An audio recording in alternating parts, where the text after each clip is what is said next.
Well, following on from last year where I did a couple of videos where I was showing just taking up saltwater fly fishing for the first time after 55 years of doing normal type fishing, I'm back out again to do some more fly fishing. And what I'm hoping to pick up today is bass. I'm not worried what size it is. The objective is just to see if I can catch a bass. Now, for those of you that don't know what I'm talking about when I talk about the videos last year, I'll put one of those videos up in the top right hand corner of the screen now. All right, so just to update you where I am. So I've still got the same rod, which is the Airflow starter kit that I brought, which came with the rod, the reel and some line. So we've got a 9-weight rod and the reel. Now, following advice from several of you in the videos I've done last year, and once again, thank you very much for all that brilliant advice. It was really interesting and very, very, very helpful. And I'm still getting advice now, which is absolutely brilliant. But following that advice, I changed the line that came with this reel, which is just a floating line, to a shooting head line to help with my casting. But it is a floating shooting head. Now, one or two of you advised to get an intermediate line as well when you want to get a lure down quicker. Well, I am going to do that, definitely. But one of the problems I've found that I've got now is that I've only got the one reel and I can't get a spare spool for this reel. I contacted Airflow and said, do you do a spare spool I can buy, or spools? And they didn't even come back to me. So I think what I've got to do, I realise, is buy another reel where I can get spare spools for, so I can have these different lines. So at the moment, I've got the line that came with this. I've got this shooting head floating line, and maybe I want to buy an intermediate line. And I also have bought a lighter line, a 6-weight floating line, if I ever want to try and catch mullet. So it's become a bit of a problem, but I'll sort that out. Right, so we got still got the shooting head floating line. Now, what I've done is, again, this is following advice. For the leader, I've got one of these poly leaders. It's a sinking poly leader.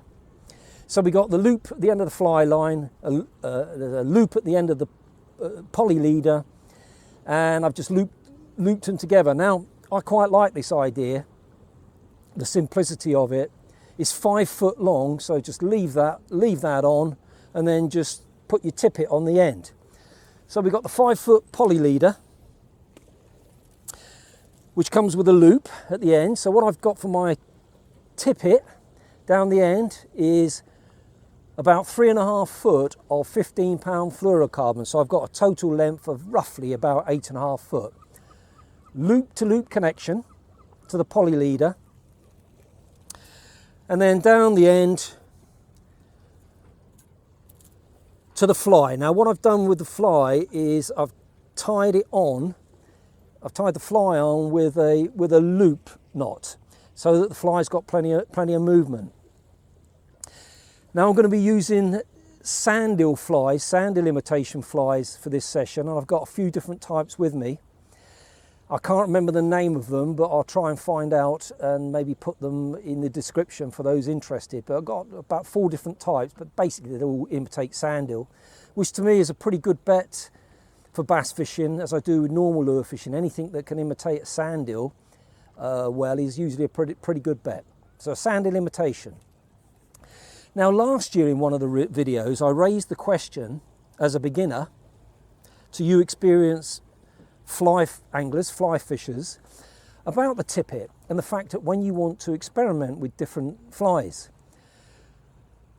and you take one off and you have to tie another one on. And I raised this question in the fact that in our normal lure fishing, my normal lure fishing, of course, I would have a link at the end of the leader. So I just unclip one lure, clip another one on, and the leader length is never getting any shorter. But if you're in a session and you're wanting to try lots of different flies, and you're tying them on, of course your tippet is getting shorter and shorter. Now, 1 or 2 of you have said, well, they don't worry, they just renew the tippet when it gets a bit too short. Others said that you can get these tiny little mini links that you can use for fly fishing. I've got those, which seem to be a good idea. But what I decided to do for this trip to try, so this is my first trip this year, is actually make all my tippets with my flies, different flies, already made up, like I've got here, with a different fly there. So they're all tippets about 3.5 foot. I've got a loop one end, so if I do want to change this fly, I can just unloop this from the poly leader, loop the new fly on, and then go and then do it that way. So to me, that then the leader, the tippet, is never getting shorter, and it solves that problem. So yeah, down at the end of each leader, each tippet, I've just got a loop knot. Okay, one other thing that I've got, again following advice, is I've brought myself a stripping basket. So I'm going to try that today and see how I get on with that. Excuse the noise in the background. I've just got a boat pulling up on the beach here, so it's making a bit of a noise. All right, so I think that's about it. I'm going to get my waders on now. I've chosen a mark where it's not windy today, but I've got a little bit of shelter, which to me as a beginner, it's just handy trying to get out the wind. Fishing a shallow water, I'll wade in, it'll be over mud with a bit of sand, but there'll be some weed beds as well. Shallow water, it's not going to be that deep. I'm starting just before low water. I've got time to fish a few hours of the flooding tide, and fingers crossed, just try and catch a bass would be absolutely brilliant.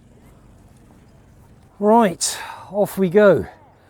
I must admit I haven't chosen exactly the best time to come and try and catch a bass, in the fact that it's middle of the afternoon, it's busy.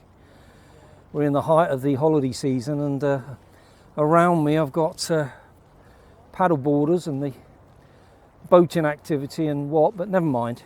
It's pleasant. We'll give it a go. Hopefully it will quieten down when the tide starts flooding in.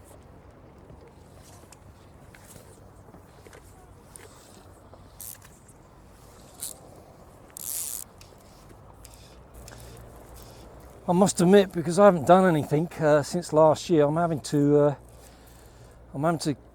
do a bit of practice, really, get the feel back of the casting. But this stripping basket, yeah, I can see how easier it is where the line goes in there rather than drifting off in the tide.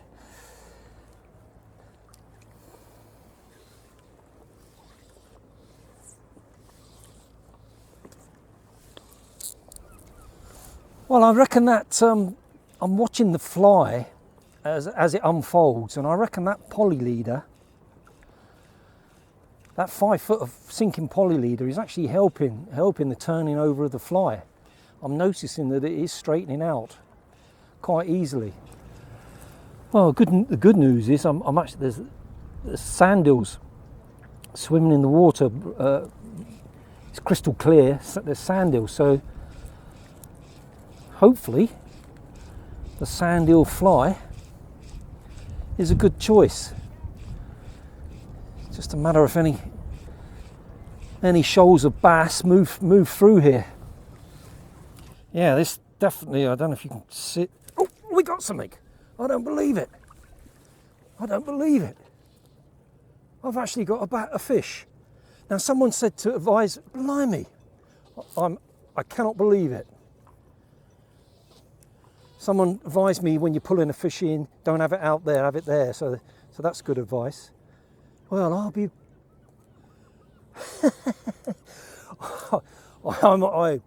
I'm honestly shocked.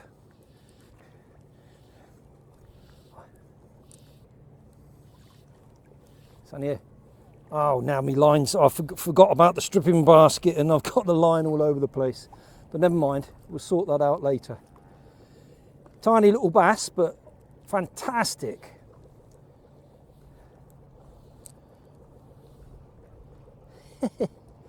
Come on. Oh, look. Well, who cares? Hey. I'm just gonna, I'll show you it like that. I'm not gonna mess around with this one. But there you go.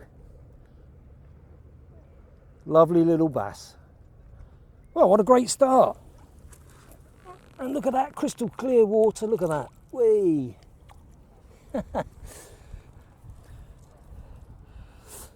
Yeah, you can see what happened in the excitement of playing that fish. I completely forgot about the stripping basket, and just goes to show actually what a great thing this stripping basket is. To have that problem, which is the problem I had last year, and the problem I had when I went fishing on the rocks. So yeah, this is a good investment. Right, I've got to get myself sorted out. Well, that was the fly. I just can't remember the names of them, but I will have a look on my computer to the invoice and find out what it is. But anyway, it worked.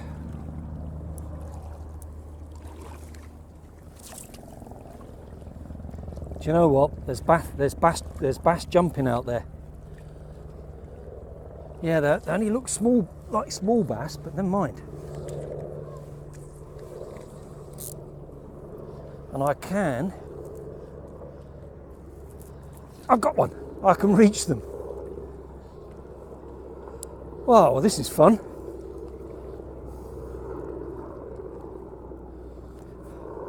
Oh, I'll try and get it in the stripping basket this time.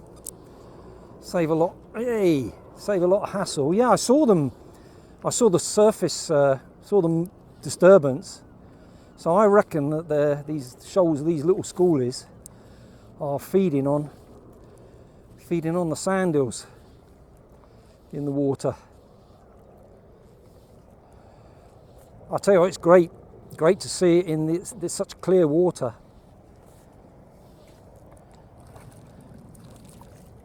Oh well, a little bit bigger maybe.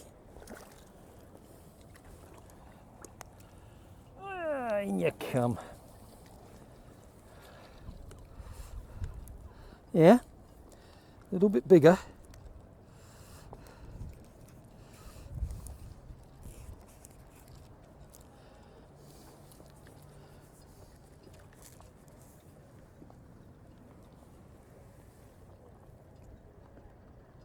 Lovely looking fish, aren't they? Right, off you go. Off you go. Well, I managed to play that fish in and managed to keep all the line in the stripping basket, so hopefully we'll get back fishing a bit quicker. I can get some line out again.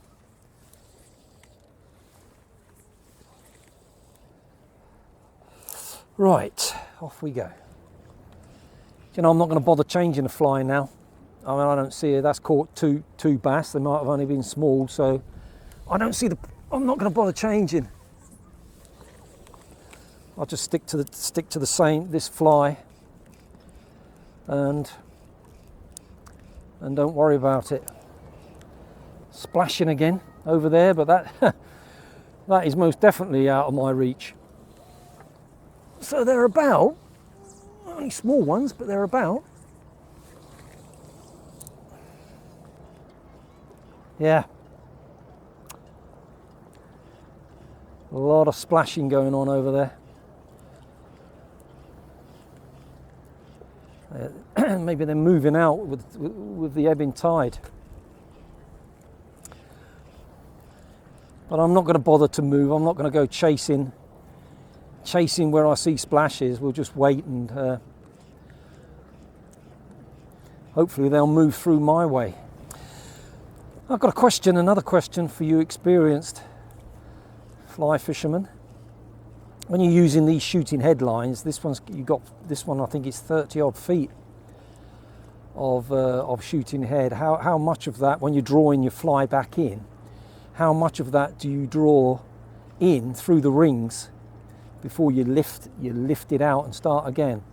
Because what I'm finding, if I draw too much I draw too much onto through the rings, it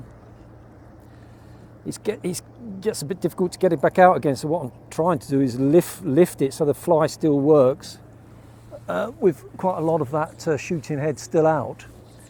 And then, well, that was a pretty good one. I've actually managed to get all the line going out straight there. Yeah, just how much of that shooting head do you pull through the rings? Because obviously being thick, the idea is to have the thinner line, the running line through the rings. So obviously it runs through those rings easier, rather than that much thicker shooting headline. So I've got the shooting headline coming on through the rings now, but there's still quite a lot of it out to pull it out of the water, to recast again. So I'm just sort of pulling it so to keep the fly working, and then starting again.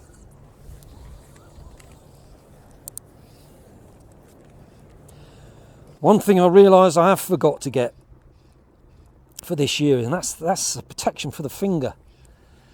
I'm already I'm feeling sore. Someone did mention that, and I completely forgot about it. But I wish I hadn't forgot about it now, because I am already feeling sore on the finger where I'm drawing the line through.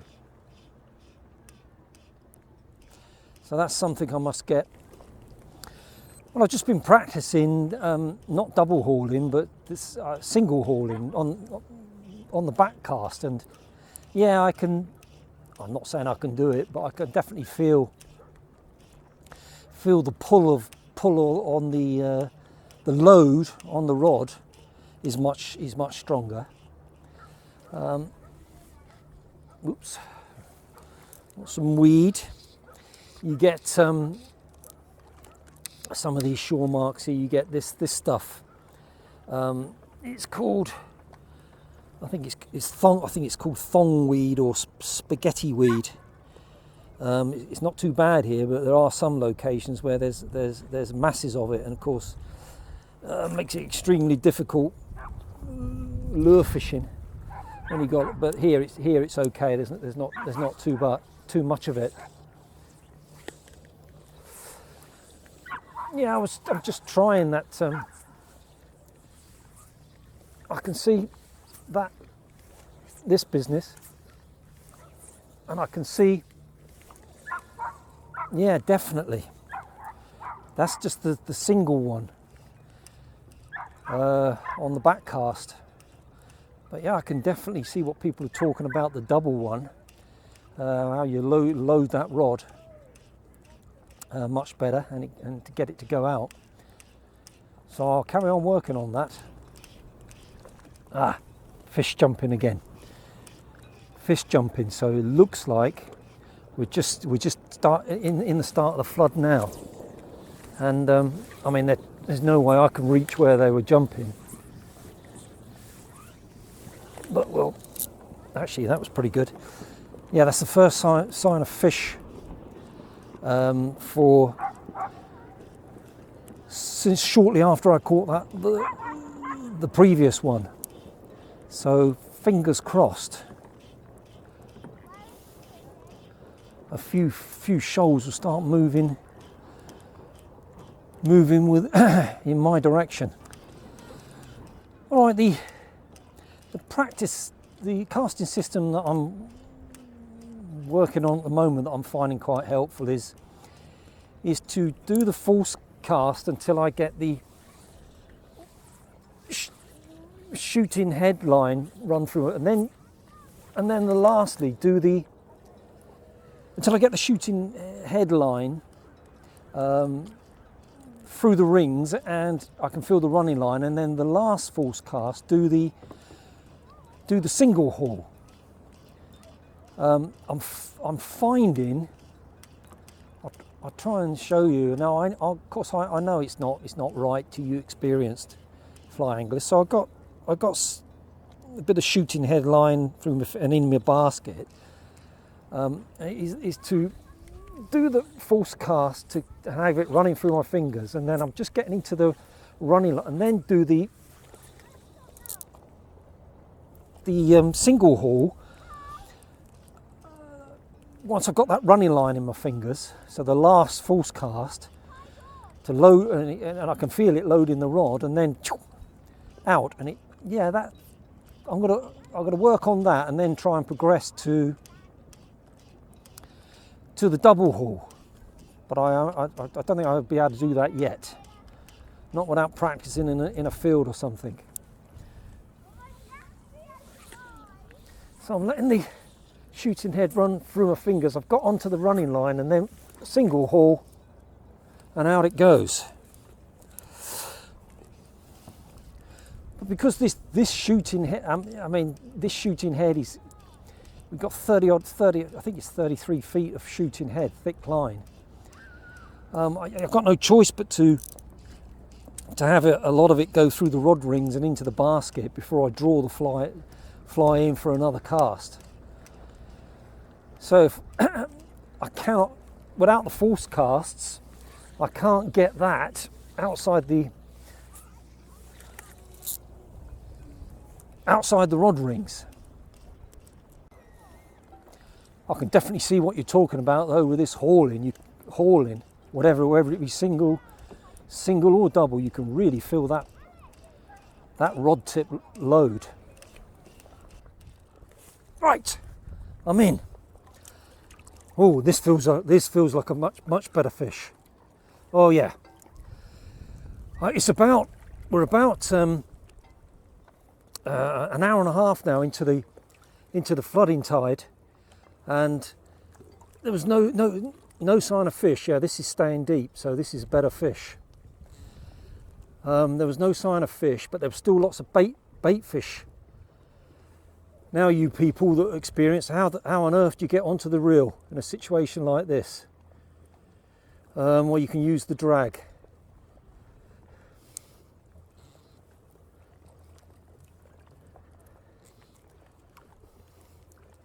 And I've got, particularly when I've got so much line in the stripping basket, I don't suppose you can.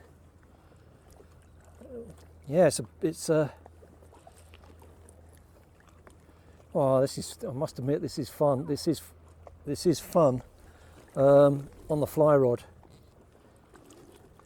Well, it's not a big bass, but it's bigger.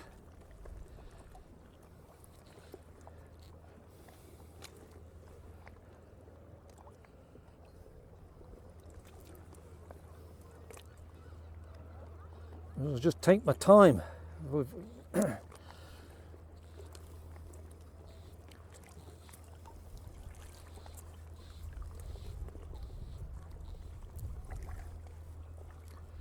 Here it comes.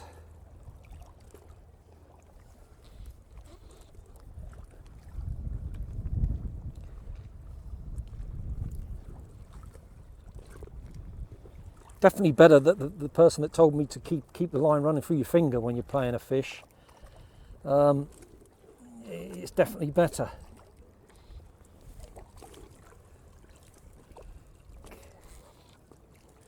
Well, it looks well hooked anyway. Oh, fantastic. Ah.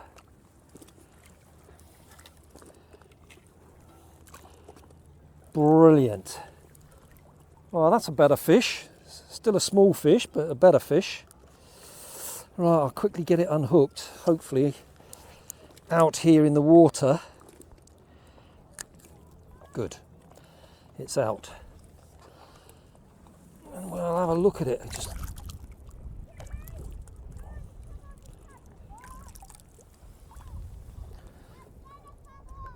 Well, that's better. Lovely bass. Lovely little bass. Absolutely fantastic. Right, give it a bit of time to recover. Oh, my blooming reel's just got a dunking. Oh, you ready? There it goes. Oh, that's brilliant. Right. Hopefully, I've still got some time. Hopefully there's a few fish moving through now. Oh, reel got a dunk in there while I was dealing with the fish, but I will give it a wash when I get back. Well, I've got to call it a day soon, so what I'll do is I've got about another 15-20 minutes. Let you know where I am with the casting, and you can give me any advice. I am trying to do the single haul, getting used to it, but basically I'm trying to filter the thick shooting headline through my fingers until I get to the running line, and then I can, just repeating it there, I can do the single haul like that.